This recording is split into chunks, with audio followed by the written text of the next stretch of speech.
माता के निमित्त ही यह कथा यहाँ पर आयोजित की जाती है, जो प्रतिवर्ष आप सब लोगों के अथक प्रयास और सहयोग से ही सफल होती है। लेकिन प्रभु एक बात कहें, जिस प्रकार से अपने घर परिवार, अपने बच्चों का भरण पोषण की जिम्मेदारी हमारी है, वह हमारा कर्तव्य है। ऐसे ही अगर धर्म को बचाना है तो धर्म की रक्षा हेतु गौ माता की रक्षा का भार भी हमारे ऊपर है। क्योंकि देखिए, धर्म की बात कहना बहुत आसान है, लेकिन धर्म तब बचेगा जब गौ माता सुरक्षित रहेगी।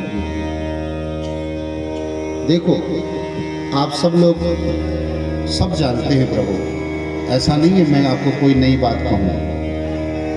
और ऐसा भी हो सकता है आप में से कुछ ऐसे भी बैठे होंगे महानुभाव जो मुझसे भी जानते होंगे ज़्यादा।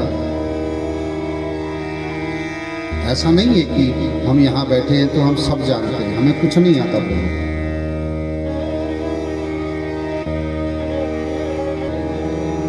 जन्म लेने से लेकर के मृत्यु पर्यंत और मृत्यु पर्यंत के बाद पुनर्जन्म तक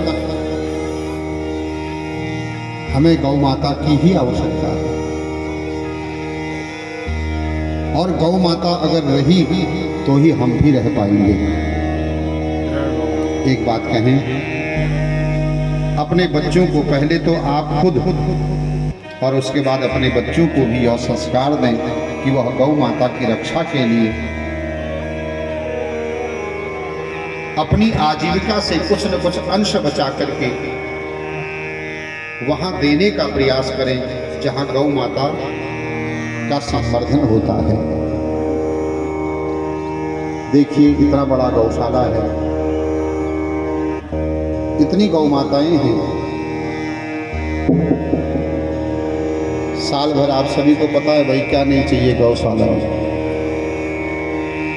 भाई गौ माता को कुछ खिलाएंगे नहीं, पिलाएंगे नहीं तो बताओ बच्चे की कैसे बचे।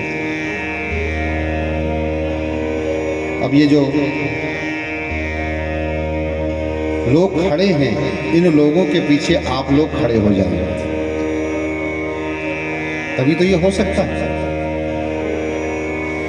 खाली बातें करने से कुछ नहीं होता मेरे प्रभु।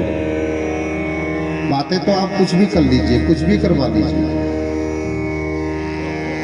लेकिन जीवन में जब तक वो चीज न उतरे तब तक उसका कोई प्रभाव नहीं होता जीवन में। बातें बड़ी बड़ी करना बहुत आसान है प्रभु, मैं भी बहुत बड़ी बड़ी कर सकता हूँ, लेकिन जीवन में कुछ न करूँ तो सब बेकार है। तो हमारा भी कर्तव्य है, दायित्व है कि प्रतिवर्ष यह उत्सव आपको ऐसे ही प्राप्त होता रहे।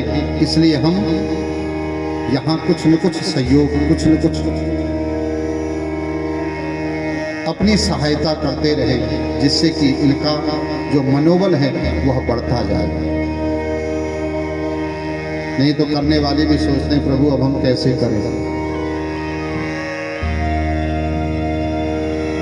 बस इस कथा का एक ही उद्देश्य होता है कि गौ माता की रक्षा हो, गौ माता की पालना हो, गौ माता का संवर्धन हो, और आप अधिक से अधिक लोग इस गौशाला से जुड़े, इस गौ माता की संवर्धन में जो एक मुहिम छेड़ रखी है, आप उसके सहयोगी बने।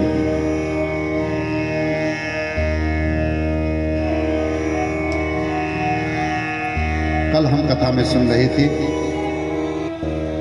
भगवान शिव के गणों के द्वारा भगवान नारायण भी पराजित हो जाते हैं। क्यों? क्योंकि दधीचि ऋषि का श्राप था। अच्छा, कल समय नहीं था तो इसलिए विस्तार भी नहीं